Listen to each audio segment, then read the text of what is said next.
Hey guys, welcome to yet another live session by Great Learning. So guys, we're going to be doing something different in this live session. We're going to be tackling a problem, that plagues software development. Not necessarily plagues software development, but we'll be talking about Docker. Now, Docker is one of those technologies that has helped improve the whole software development process. And in this lecture, we'll be learning everything or all the basic things you need to know about Docker to get started with Docker. Hence, introduction to Docker. Alright guys, so let's look at some of the topics that we will be going through in this live session. So the first thing we'll discuss is the issues we face before containerization. Now, if you don't know what containerization is, it's all right. I will discuss everything. What is a container? Container versus a virtual machine or VM. Why do we need containers? What is Docker? Docker installation and setup, Docker environment, Docker common commands, and Docker architecture. And guys, after I'm done through all the topics, in the end, I will take all the YouTube comments. I will take all the questions from you guys, and I'll try to answer all of them. Okay. Alright, so let's start off with the first topic, that is issues we face before containerization. Now, we know in software development, there are standard pipelines that you have to use when you're developing a software. It's not just with software, anything you're developing, you need certain pipeline if you're going to be rolling those things out, one by one. So in software development, we have a very standard delivery pipeline. We have the developer writing the code or the software, and that code then gets taken with its dependencies. These dependencies can be libraries or functions that are required for the code to run, and once it's taken together with the libraries, it is then built. So what happens in building is basically the code is made into an executable. We make sure that the code runs and gives us the result that we want, maybe an application.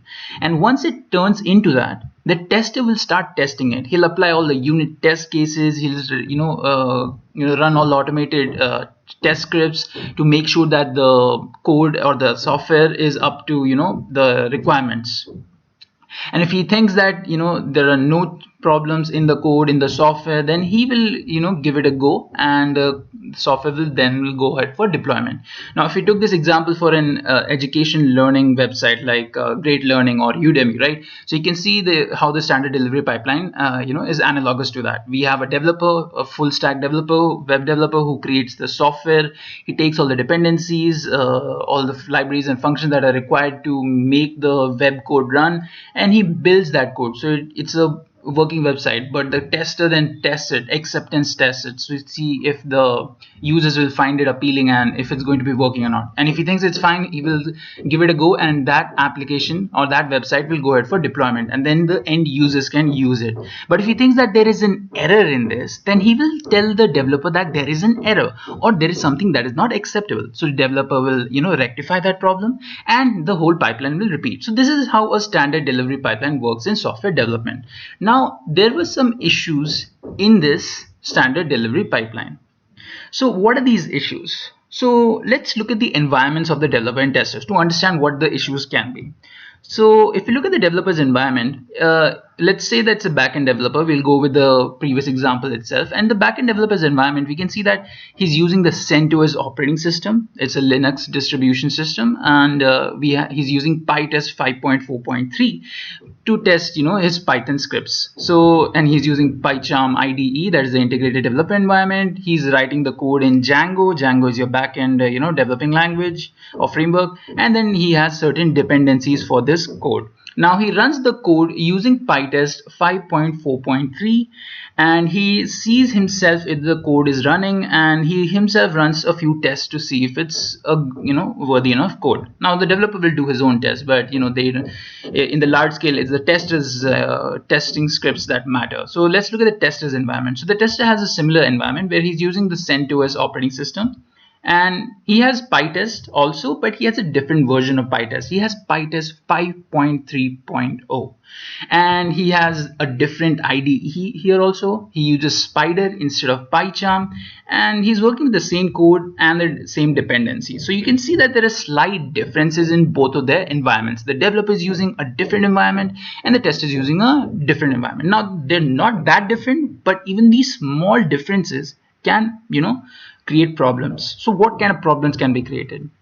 So we see that the developer is here and he runs the code on his system based on what he thinks will make it run. And he says that the code runs fine on my computer.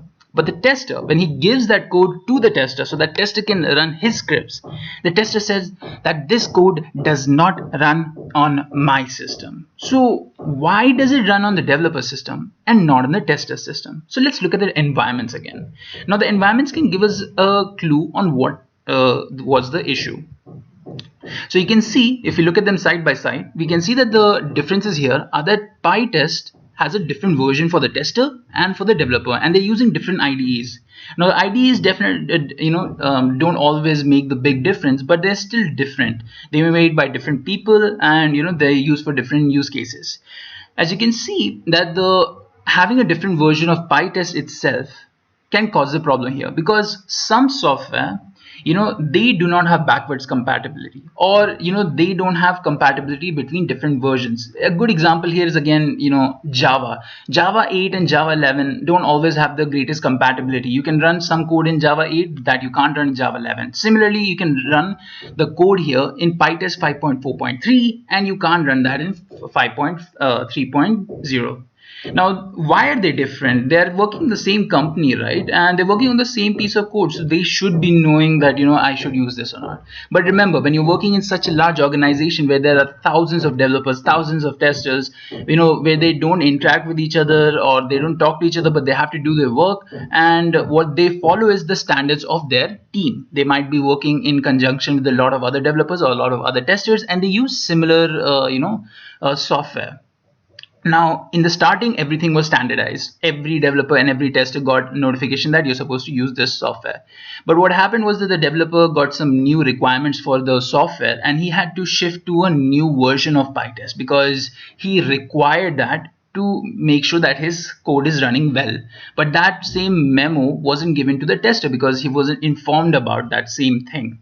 So we can see that even having a small difference of having two things different in the environment can cause a lot of issues, that compatibility issues. Now, if the tester can't run the code, he can't test that code, right? So if he can't test that code, then the whole pipeline breaks down because you need for every part to work. You need every part to work. So this is one of the issues we face before containerization. So now let's see what happens when we introduce containers. Now, going into this, remember that containers are basically what the name suggests. Containers are wrapping paper, or they are containers that contain something. So you can take these, ship containers. Ship containers contain a lot of goods, and these containers basically will be containing the software. So inside each of these, inside this container, you will have the whole environment, the operating system, all the different environment, like it will have the CentOS operating system. It will have PyTest 5.4.3. It will have PyCharm IDE. It will have the same Django code, and it will have the same dependencies. And that same container will be given to the tester. So now let's see what happens with the same delivery pipeline, but with containers. So now we have introduced containers. So the first container over here will contain the environment that the developer has requested for the new code, because based on the new requirement. So that container will have everything that is required. It will have the code, it will have the operating system, it will have the dependencies, and it can execute the code by itself inside of that container. So he doesn't have to use his own system for it. He just uses the container. Now, instead of sending only the code and the dependencies to the tester, what he will do is he will send the container itself. He will tell the tester that use this container. So once the tester gets that container, he can execute it inside of the container, the code. He can run his own test scripts inside of that container. So what is happening here is that the environment remains consistent across the whole pipeline. There are no changes, and this way there are no compatibility issues. Now they already have a lot of headache on their on them, that they have to make sure that the code runs properly, that make sure that all the acceptance requirements are being completed. They shouldn't be worrying about the compatibility issues also on the hand. So this is what it helps us to solve. It helps us to make sure that the environments are consistent across the whole delivery pipeline. Now containers have more uses, and we will see why we need to use containers also. Okay, so I hope you guys understood what were the issues before containerization. So now let's get into a bit more detail of what is a container. Now I've explained to you it's something that contains the whole environment itself. It creates an isolated environment which has the operating system, which has the code, which has the dependencies, everything that is required to execute the software. So containers are software that wrap up all the parts of a code and all of its dependencies into a single deployable unit that can be used on different systems and different servers. So you have the code and the libraries and the operating system. It's all taken, it's all put inside of a container, and then that container is executed on any system. So once you have a container, right, you can execute that container irrespective of what kind of operating system you're using, because container is a self-contained environment itself. It doesn't require help or assistance of the host operating system. It requires the resources but doesn't require the help of the operating system. So it's its own thing. It's like a VM, if I had to give you guys an example, right? And you can create multiple isolated containers that can be launched together to form microservices, which can be easily managed using any orchestration tool. Okay, so we will talk a little bit more about multiple containers later onwards, what they are and how they will help us. But let me tell you guys. So basically what happens is you have one application, right? You have let's take that same analogous example again, where you're creating an e-learning website. Now that website will have many different features. It will have the courses feature, it will have the chatting feature, it will have the payment feature, and all of these features together combine to form the website, right? So what happens generally these days in software development is that you do not deploy the whole website as one single page of code. You divide into different parts, because it becomes very easy to manage the whole code when you divide into different parts. So with what you do is you take all of those different parts of the code and you put them inside of containers, and then you connect all of those containers together. So this way you're getting your software, but as well as you're able to manage your software very easily, because they're in different parts and you can easily search for them, easily change it, easily update anything you want. And that's what also containers help us to do. They help us to deploy the whole web application. All right, so there are some services that use to manage them, but we won't talk about them right now. So okay, so let's move on. So you can compare containers to VM to get a better idea. So we have containers and we have VMs. So if you guys don't know what VMs are basically virtual machines. And if you do know what virtual machines are, guys, then containers are very similar to that idea. So virtual machines are basically they're virtual machines. In your system, if you run a virtual machine of Ubuntu inside of Windows, then you are running an Ubuntu operating system on your Windows system without having to dual boot it or anything. It's basically virtually creating an environment for the operating system to run. Now let's see what are the differences between containers and VMs to get a better understanding of what containers are and how do they help us, and why do people normally prefer to use containers over virtual machines. Now let me tell you guys that people used to use virtual machines before the whole container idea was in their minds. And containers was very popularized by Docker itself. Before, people used virtual machines, and they also made use of other containers also. Just one second, guys.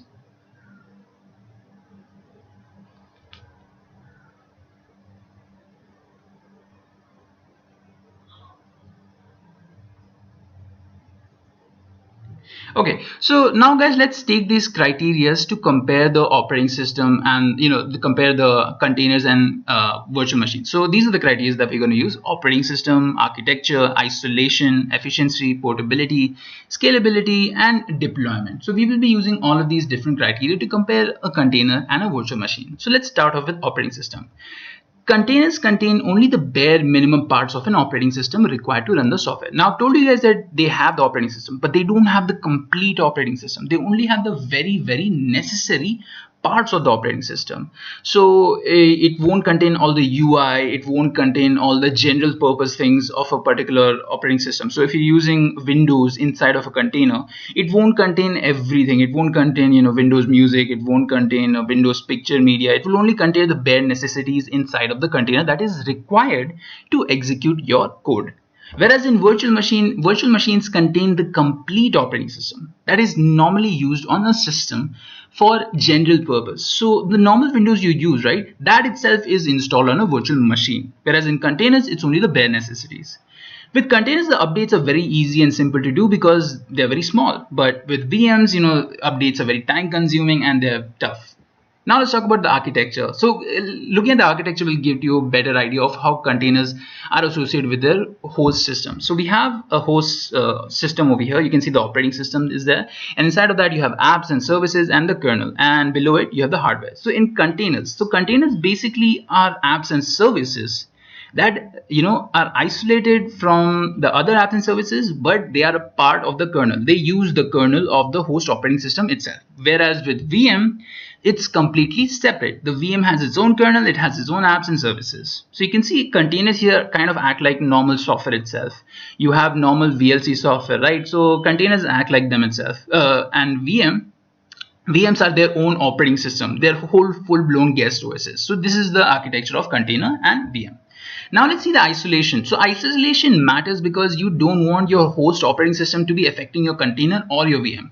So the isolation provided by container isn't as complete as of a virtual machine, but is adequate enough, because virtual machines, as you saw, is completely separate from the whole host kernel and host operating system. Virtual machines provide complete isolation from the concerning host system and is also more secure. So anything if happens to the host system, right, malware or something, it won't directly affect the virtual machine. Efficiency. So let's see what is more efficient. So containers are way more efficient as they only utilize the most necessary parts of the operating system. They act like any other software on the host system. So they're very, very lightweight. So just remember this, containers are very lightweight compared to VMs. So since they're so lightweight, they are way more efficient also because they don't require as many resources. But with VMs, right, VMs are less efficient as they have to manage full-blown guest OS operating systems. VMs have to access host resources through a hypervisor. Since they have such big operating systems, they have the full operating system, they need all the resources they can get, and they do so using hypervisor. You don't need to know what hypervisor is. Just know that containers are way more efficient.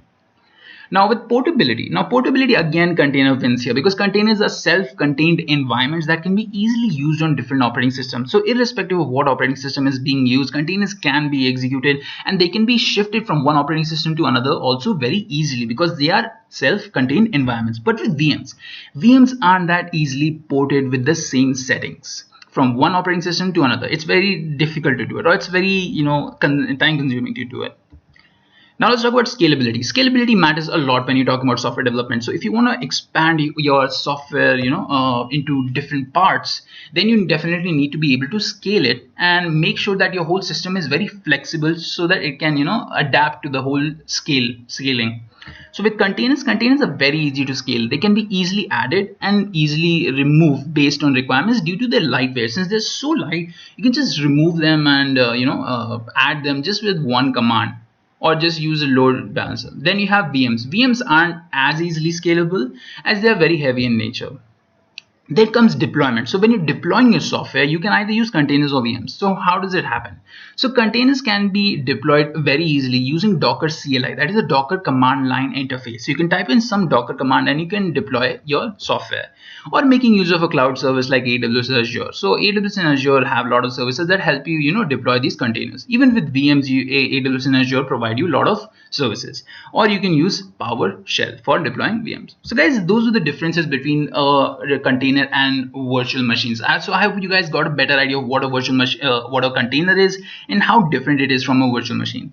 So now let's discuss why do we need containers. So one of the reasons that we need containers is because it helps us in getting a better consistency across our delivery pipeline. So that is one reason that we already discussed, consistent development environments. But we have another reason called microservices. I've discussed this a little bit, right? Microservices basically means dividing your whole software into multiple parts. You divide it into like any part. Like suppose we take the same example again with the website. That website can have multiple features, and all those multiple features together form the website. So let's say we have 5 features in our website, and these 5 features together form the website. So we put all of those 5 features as microservices. Basically, they'll be talking to each other, they'll be integrated with each other, and they will be inside of containers. If if they are inside of containers, we can easily manage them using any of the managing services that I will talk about in later sessions. So you can see that there are two great benefits: microservices and consistent development environments. So I hope you guys understood why do we need containers. Alright, so what is Docker? So we've learned a lot about containers now. So let us understand what is Docker and how does it help us, right? How does it help us in the whole container thing? So Docker is a tool that helps in developing, building, deploying, executing software in isolation. It does so by creating the containers that completely wrap a software. So all those containers we discussed, to create those containers, we use a tool called Docker. So Docker will basically, take an application of ours, it will put it inside of a container, and it will help us to deploy it. So that is what Docker basically does. It creates containers in which we can put our code. So we know what containers are, and now we know what Docker is. Docker basically helps us to create containers. And the isolation provided by containers also gives us a layer of security to the containers. So we also want to make sure that our product or our website is safe, because it's our asset and we're going to be getting money out of it. We don't want anyone to steal it. So we want to make sure that there is a layer of security on it, and having containers helps with that. And Docker containers especially so. Okay, so why Docker itself? So Docker is also made by a company. There is a company behind it that supports the Docker community and the Docker software itself. So on their website, they list why you should be using Docker container. So they say that it's very simple to use, it's very fast in deployment, there's easy collaboration of Docker containers, then it's built for developers by developers. And the Docker community, they talk about how big the community is and how friendly it is. And actually it's all true. Yeah, Docker is very simple to learn and use, and it allows for very fast deployment. You can deploy containers very easily with just one command, and easy collaboration. So you can share your containers with other people in your team or people abroad or anywhere in the community. And it's built by developers for developers. So a lot of people, developers need to use containers. So they say that it's made by developers, so they understand what a developer needs, and they say that it's a very big community, and which is true. I mean, since you're watching this video, you're technically a part of this community now too. Docker is becoming bigger and bigger, and more people are joining the community. And bigger the community, the more fun you have and the more people you have to help you out. Okay, so now guys, let's see the Docker installation and setup. So I guess a lot of you are waiting for this. If you already know what Docker is, you just want to know how to use Docker. So guys, I will be telling you how to install Docker and set it up. So guys, there are basically three places you can install it and use it: your Linux, Windows, and Mac. In this session, I'll be using Linux because Linux is more widely used than any other ones. Now Windows is also used, but a lot of people generally use Linux for Docker. So let me give you guys an idea how to do it. Now if you have a Ubuntu machine, then it will be great because you can just use Ubuntu directly. You can use the terminal there. But if you do not have any Linux system or distribution with you, what you can do is you can register on AWS, register in the AWS, create an AWS account, and here I will tell you guys how to launch a Linux instance over here. So just go to AWS Management Console. Once you're logged in, make sure you click on Services and go to EC2. So what we're going to be doing is basically we're going to be launching our own our own instance of Ubuntu.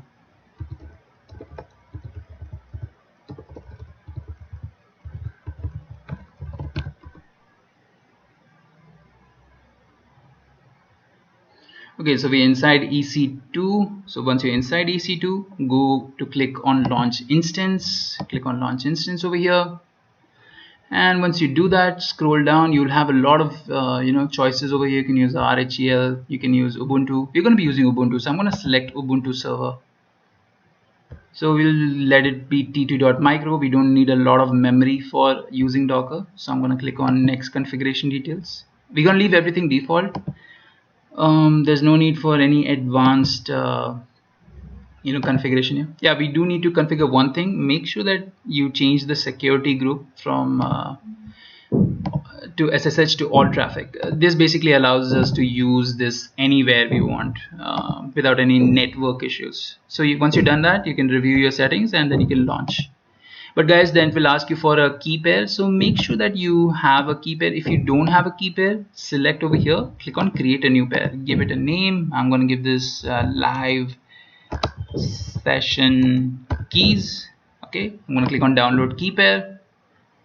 So this will be used to access the instance that we are creating. So I'm going to click on launch instances. Click on view instances.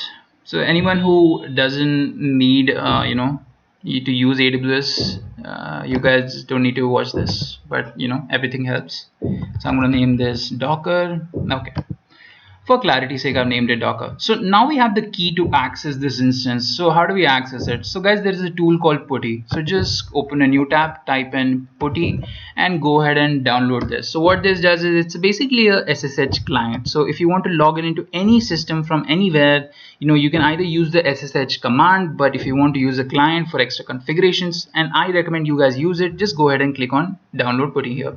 Now I already have it over here. So once you download your .pem file, that is your key, you need to convert into a .ppk file. So let me quickly convert that. Now guys, if you're getting confused, don't worry about it. We will have another session just for this specifically. So just wait for the part where I start installing Docker. So let me just get my Putty, Putty gen, okay, over here. Now I'm gonna load the .pem file. So let me get the .pem file, all files. Okay, so this is the live session keys.pem. I'm going to open it and I'm going to click on save private key. Once I do this, it will ask me, are you sure, without the passphrase to protect it. I'm going to click on yes, we don't have time for that.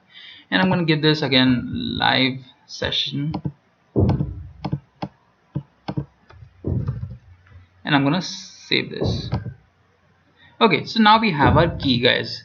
So we need to access our Docker instance now. So what you're going to do is, instead of using Putty gen, we're just going to use Putty itself. So there are two things: Putty gen for creating the key for Putty, and there is just Putty. Just click on Putty, it will open up.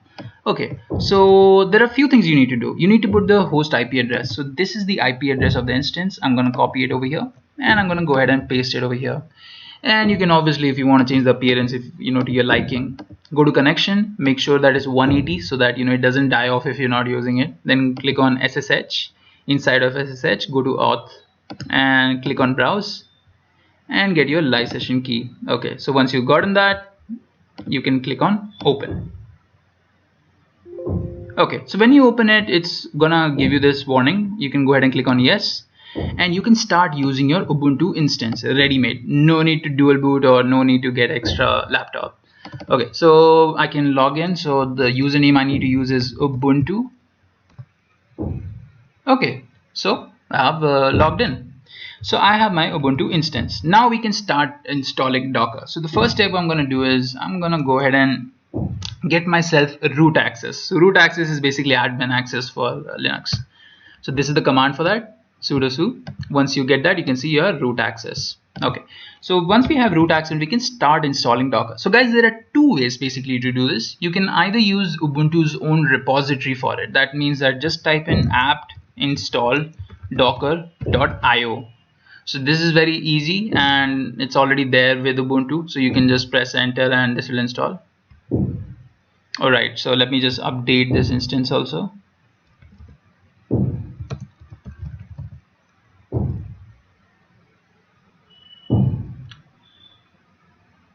Yeah, so you need to update it, then type in the command.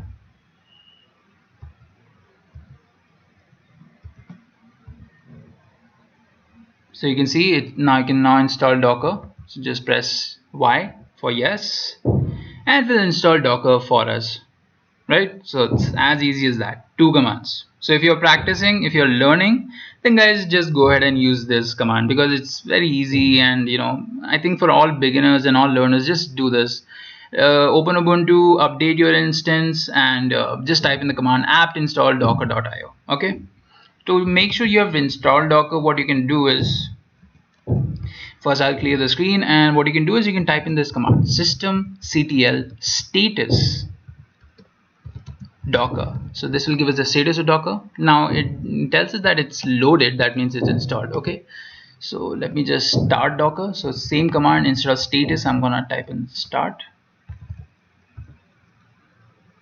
Okay, so we have started Docker.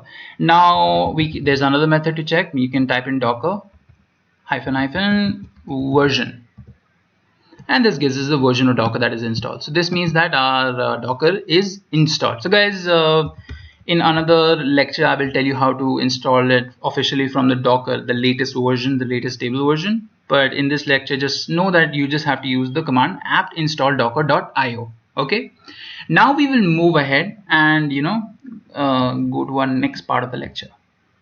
Docker environment. Okay guys, so now we know how to install Docker. We can go ahead and learn how to learn about Docker itself. So Docker is a vast thing. It has many different things inside of it. We know it helps us to create containers, but how does it do so, and what else can it do? We need to learn all those things too. So let me talk you guys through all the environment things.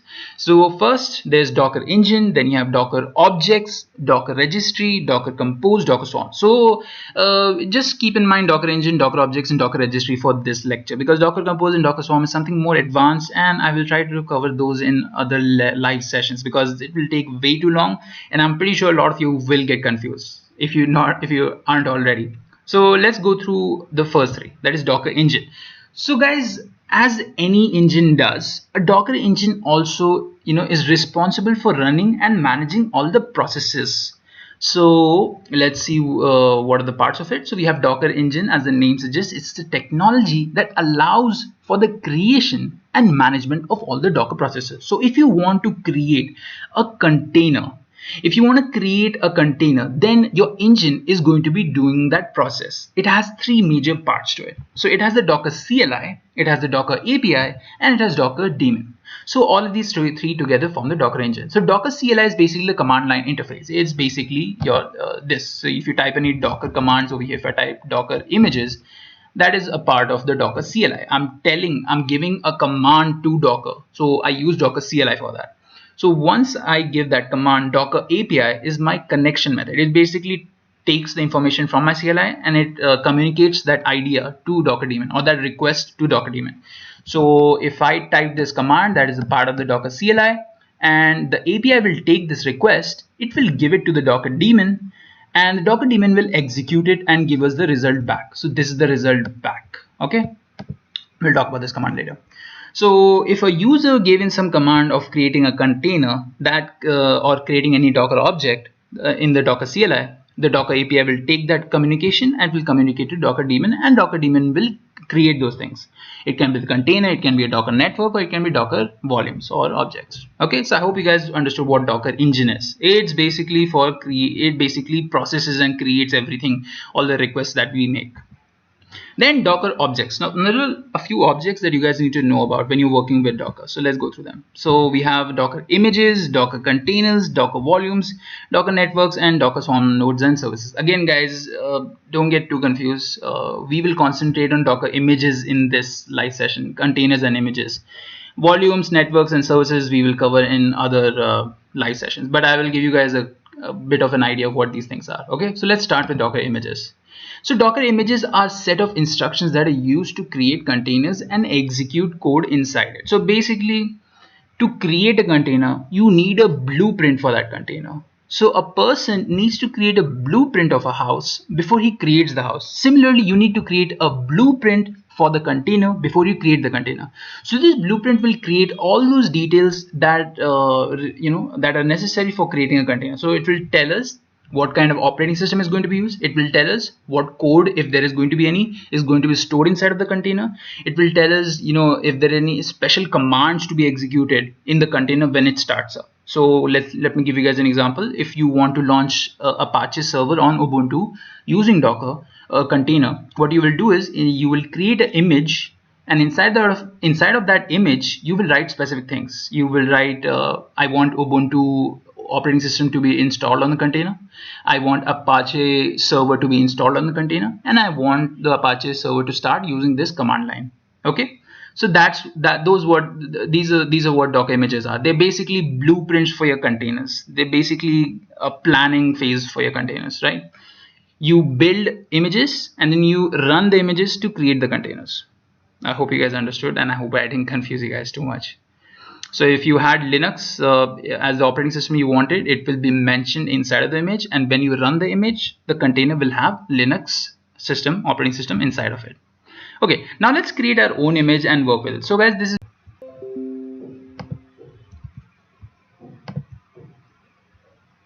sorry guys, I got disconnected by mistake. Hope I'm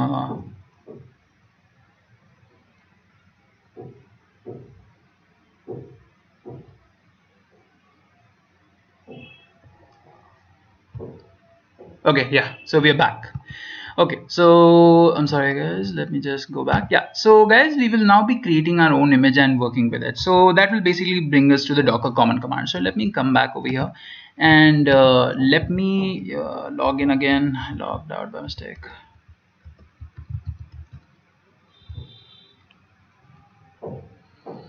Okay, so what we're going to do is I'm going to be telling you guys all the common commands there are. Okay, so let's start off with docker version. So docker version is something we just saw, and it basically gives us the version of docker we are using. Here you can see that it's the 19.03.6, and this is the build number of that docker. Okay, so this is the first command. Now let's see all the different other commands there are for docker. So one of the first commands I'm going to be teaching you guys is about docker images. So I told you guys, images are basically, you know, they're the blueprints of the containers. So if you want to see how many images you have on your system, you type in the command docker images, or you type in docker image ls. So just type in docker images. So when you, okay, let me get root access. Okay, now let's try that command. Okay, so let me show you guys that command again. Docker images. You can see that we are getting few things over here. We are getting a repository, we're getting tag, we're getting image ID and created and size. So this is where the images will be stored. So this is how we see those images. Now let me give you guys an example of how an image will be. So let me just pull an image. So this is another command. So we know that these images are stored somewhere, right? So Docker has its own repository where it stores all of these images. So if I do a Docker pull and I type Ubuntu, so it will pull an image for Ubuntu. So let me press enter, and you can see it's starting to pull from the central repository. Okay, so it's pulled an Docker image for Ubuntu. So if I type in Docker images again, I can see I have a new entry over here in repository. It's Ubuntu, the tag latest and image ID, and was created 2 weeks ago. So that means somebody updated the Ubuntu image like 2 weeks ago, and its size is 73.9 MB. So you can see that Ubuntu is a very big operating system. It's an operating system, so its size has to be at least like 1-2 GB. But you can see that the size here is only 73.9 MB. So we can create a Docker container with only 73.9 MB size. So you can see how actually lightweight these containers are. Instead of with the VM, you know, where you install the whole thing like 1 GB, 2 GB, you're just using 73.9 MBs.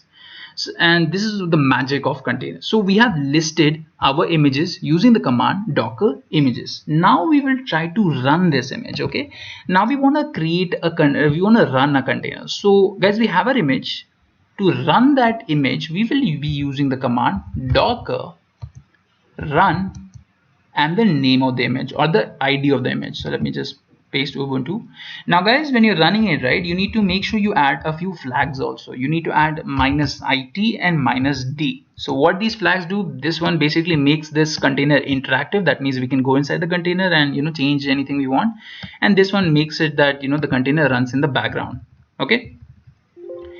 Okay, so this is the command docker run -it -d Ubuntu. So let me run this. So you can see it's given us the number of the, you know, Docker container. Okay, so now we have a Docker container running. So how do we check that? So there is a command for that also. So there's something, the command called docker ps. So it lists down all the containers that are running.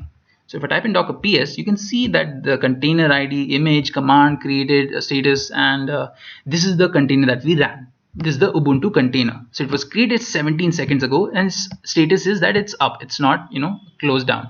And its name is, you know, quizzical leave it. So what happens is if you don't give the container's name, right, they'll randomly assign a name. Docker does that, you know, sense of humor. Okay, so guys, we have listed this container. So now let's see how we can stop this container. So there's a command for that, docker stop, and the name of the container or the ID of the container. So let me just take the ID of the container, paste it here.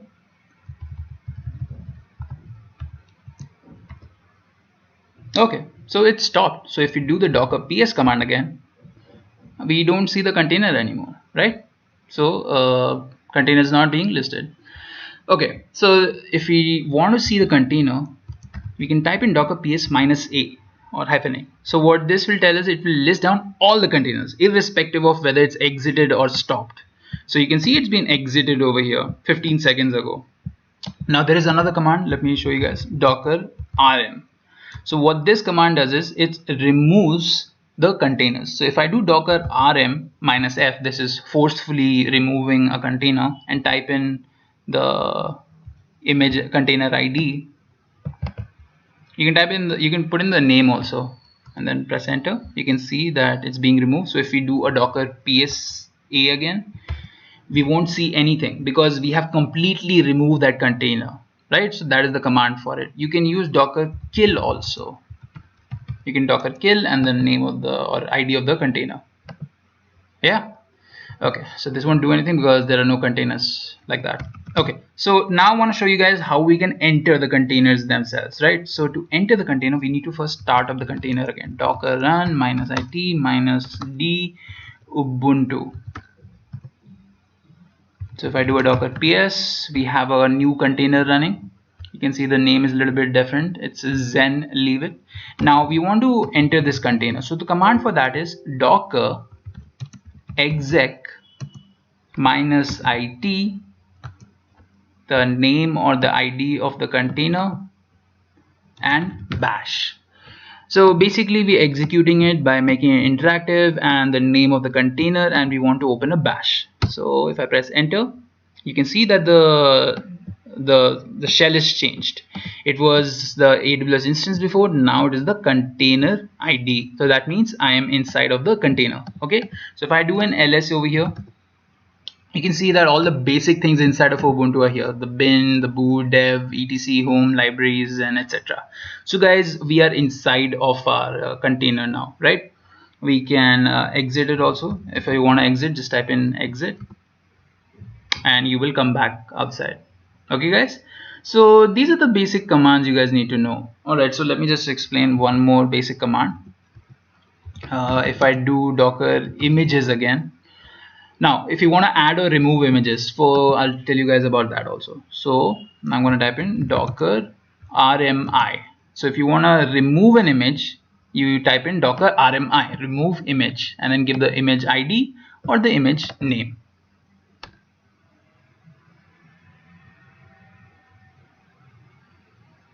Okay, so it's not allowing me to delete the image because it's being run as a container right now. So what you need to do is, it's a safety protocol. You need to first remove the container and only then can you remove the image. So let me use the command again, docker rm -f. We're going to get the container ID, press enter. Okay, now we have removed it. We can go ahead and use this command again, and this time it should work. Okay, so you can see it's untagged it, untagged the images, and then deleted the images. So if I do a docker images again, I shouldn't see anything. So guys, that's how you do it. So I hope you guys understood how to work with Docker. So the basic commands, let me go through all those commands again. If I do a history, you can see all the commands. Docker images, it lists all the images. Docker pull, it pulls images from the Docker repository. There are many other options. You can pull MySQL, Apache server, and a lot of other images. You can upload your own images to the repository and pull those own images. So Docker images lists it, and then this is how you run an image. You Docker run -it -d and the name of the image. Docker ps is for listing all the containers. Docker stop is to stop a container. Docker ps -a is to list all the container irrespective of whether it's stopped or not. Docker rm -f is for removing a container. Docker kill is basically for killing a container. Now these two are similar, but kill is a bit more it's not as forceful as remove, right? And docker exec is to enter a container. You type in docker exec -it, the name, the ID of the container, and then bash, and you can enter the container and you exit it.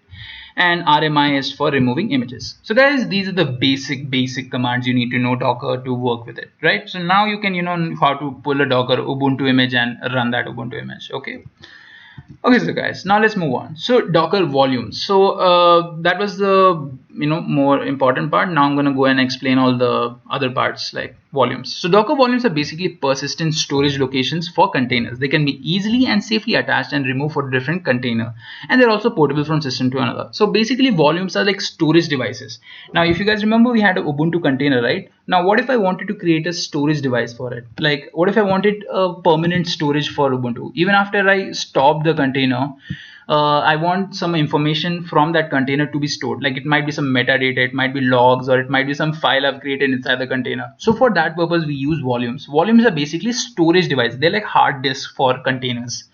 So you have volumes. They can be attached to a single container. You have one volume attached to multiple containers. You can take it out from one container, put it into another container. They're like basically like hard drives. They're like storage devices, USB or hard drive. You can connect it to different containers. Okay, so volume drivers. So volume drivers are basically something that used to enhance the abilities of volumes. So volumes, are hard drives, right? So volume drivers are more like, they're enhancers. They can allow you to encrypt your volumes. They can allow you to host your volumes on other system. Now, volumes also need to take space from somewhere. So if you can create it on your host system, it will take space from your host system. But you can also make sure that the volumes take space from cloud. So you can do all those things with volume drivers. So Docker network. A Docker network is basically a connection between one or more containers. One of the more powerful things about Docker containers is that they can be easily connected to one another and even other software. This makes it very easy to isolate and manage the containers. So if you have multiple like microservices, you have multiple containers, you want them to talk to each other, you want to connect them, so use Docker networks for that. You connect those networks. Now this may be one app, like this might be our education website. What if we want a payment website to go with it? Then we create another set of containers for that payment website. We connect those containers together, and we can again connect all of these containers together using one large network. So there are different kinds of Docker networks you can use. We will learn about it more in other live sessions. Okay, so let's talk about Docker Registry. Now this is something again you guys will need to know. Docker Registry, you can think of Docker Registry as storage locations of Docker images. Now we can create those images, right? So we pulled a Docker image from somewhere, right? We pulled it from a central registry. So Docker has its own registry. Let me show you. So let me close this tab and type in hub.docker.com. So Docker Hub is basically where you store all your images. Now this is something that is provided by Docker itself. You can type for any image. If I want to see MySQL, I can just type in and I will see that there is a MySQL image over here. This is the official image that is uploaded by the MySQL team itself. See, this is an image and this is the repository. So those are what Docker registries or repositories are, right? So you can store multiple images, Docker image 1, Docker image 2, Docker image 3. And these images can be versioned also. If you have different images for different versions of a particular software, you can version them also. And they can be accessed by anyone who has the right access. So it can be accessed by someone in your own team, someone in another outside the team, or someone outside the world if you make your registry public. So these are what Docker registries are. So Docker Hub. So you have many options for Docker registry. You can go with Docker Hub. So Docker Hub is one of the examples of a Docker registry. Docker Hub is provided by Docker, the company itself. They can be your main Docker registry, but there are other alternatives to it. You have Docker Hub, you have Amazon's own service called ECR, Elastic Container Registry, you have JFrog Artifactory, and you have Azure Container Registry. So you can see all these cloud services have their own thing also, basically for storing images. Now the thing with Docker Hub is that there's a very simple command, Docker pull and push. So if you want to pull an image, then it's as easy as Docker pull. So a lot of people just use Docker registry, Docker Hub itself, because there are proper commands for it. You don't have to connect to other registries. Okay, so I hope you guys understood what Docker registry is. Okay, Docker Compose. All right, so this is where it's gonna get a little bit more complicated, right? So Docker Compose is basically that is used to create multiple containers at the same time. So for now, let's just understand Docker Compose is just a service within Docker that lets us launch multiple containers at the same time. So if you have, if you're using Docker Compose, you can launch multiple containers at the same time. So we saw here that we ran only one container, right? What happens when we want to run multiple containers at the same time? We can't just keep on, or if you have 100 containers we want to run, so we can't just use this line, press again and again and again, enter again and again, type the command. It'll take a very time consuming. So you can just create a Docker Compose file, and using that you can launch multiple containers at the same time. Okay, Docker Swarm. So we've launched multiple containers. Now how do we manage them? To manage them, we use Docker Swarm. So for now, just understand Docker Swarm is a service within Docker that allows us to manage multiple containers. So we'll assign one container as the manager node and other containers as worker nodes. So it will help us to manage these nodes. Don't fret too much. It's a bit more complicated. So we'll learn about this in later live sessions. Just know that it's a managing service. Okay, Docker architecture. So guys, this will get us again a better idea of how the containers work and how everything works here. So let me just show you the architecture. So we have Docker CLI, we've seen that before. We have Docker host and we have Docker registry. So you can see with the Docker CLI, we have the commands Docker build, pull, run. Docker host has the daemon, the container, the images, and the registry has all the images. So the first command, Docker build command, what happens with that? So build is basically for creating an image. You create an image, right? So we will talk about how to create an image in another live session. We can create our own images. I can take Ubuntu and I can put in my own specific configurations in it. So if I suppose I want my Ubuntu to not be able to access a particular network port, and I only want that in my Ubuntu, so I'll have to create a custom image for that, right? So I can do that, right? So that's how you do it. You create something called Docker file. Inside of that, you list all your instructions, and you type in the command Docker build the Docker file. Once you do that, it will tell the daemon that you are creating a new image, and it will create that image. Then the Docker pull commands comes in. We already saw this. Docker pull tells the daemon that it wants to pull a particular image. The daemon will contact the registry and it will take that image. So suppose you're getting Apache web server, it will ask the registry for it and it will download it. Then Docker run. So Docker run will basically run any image. We built an image, we pulled an image, and now we will run an image. So when you run an image, you tell the daemon that you want to run specific image.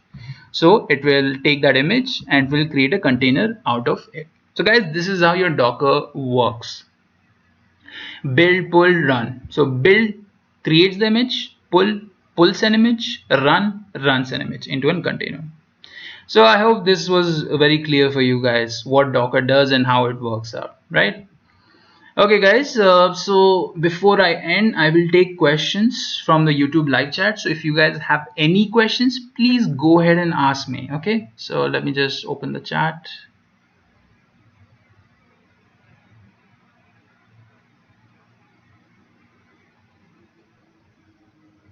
Okay, yeah guys, so I've opened the chat up. Please go ahead and ask any questions that you guys want. Okay, I have around 5 more minutes to answer any questions you guys have, or even 10 minutes. I'll try extending it for you guys.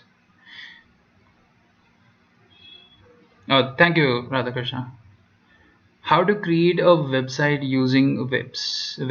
Do you have live sessions? That is not Docker related.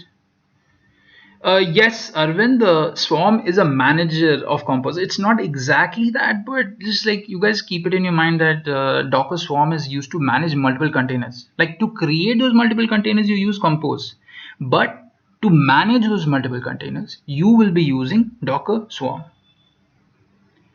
Do all software companies use Docker? No, I mean, it is a very popular software, Nirish, but a lot of companies don't use Docker. Like some companies are very old, so they work on legacy software.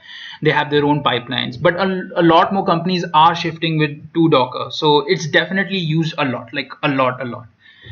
Okay, so can it be used on Windows? Yeah, definitely it is used on Windows. A lot of containers work on Windows containers, so Docker does work on Windows also. A lot of people work with Docker on Windows. How an app runs in Compose. So that is something I will explain in another live session. It will take way too long to explain it right now. Which is more secured, VM or container? Now, VMs are very secure, but the thing with containers is that, it's such a big technology that people have come up with many different techniques to secure containers. And a lot of people don't use only containers or only VMs. It's usually a hybrid of both VMs and containers. Like what they will do is they will launch a VM, and inside of that VM they'll launch a few containers. Yeah, that is a bit more complicated, and one day I will cover that in a live session, that how people deploy applications. How will it help for mobile applications like Flutter tools? Give a basic idea. Okay, so for mobile applications also you can use this. So basically you use a cloud service to deploy your software. It can be even your Android app also, right? To host it you need some kind of server, so you'll use one of the cloud services like AWS or Azure, and on that, inside of that service you will be using containers. Now I don't have a great idea of a Flutter, but in the next session I'll try to get back to you about it. Can you do more sessions of Docker? Yeah, definitely. Yeah, I'll definitely do more sessions of Docker. Don't worry about that.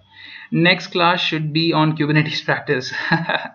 Yeah, definitely. Yeah, I'll actually it's there's a lot of topics in the pipelines. I would rather finish Docker first and then I'll get to Kubernetes. But don't worry, we'll get to Kubernetes also. I don't know install Docker. There's very basic step, Paritosh. You just have to type in this command. Just open Ubuntu. Make sure you update your Ubuntu using apt update. Yeah, once you update it, just type in apt install. One sec. Docker.io. Okay, for any reference, please refer to the session afterwards. Thank you guys. A full form of Docker? There is no full form of Docker. Docker is the name. Docker alternatives. Yes, there are a few Docker alternatives. There's one called Rext. Yeah, there's one Rocket also. Let me just show you guys. Yeah, so you have Kubernetes is not exactly, yeah, LXC Linux container is one of the popular alternatives. What's the difference between Docker and Kubernetes? So okay, so you guys know what Docker is, right? It's used to create containers, but Kubernetes is like for managing those containers. We saw that with Swarm also. So let me just show you guys the Swarm again. Yeah, so you saw that Swarm is used to manage multiple containers, right? So Swarm is actually something that Docker company came up with as an alternative to Kubernetes. Kubernetes is a managing, like, just keep it in mind, it's way more complicated than that, but it's basically a managing software. It manages multiple containers. Okay. Okay, next, what is next step in DevOps? If you want to learn more, I would recommend learning Jenkins, or Jenkins is one of the most important things, so learn Jenkins. Okay, thank you guys so much for watching. I'll see you guys in the next session.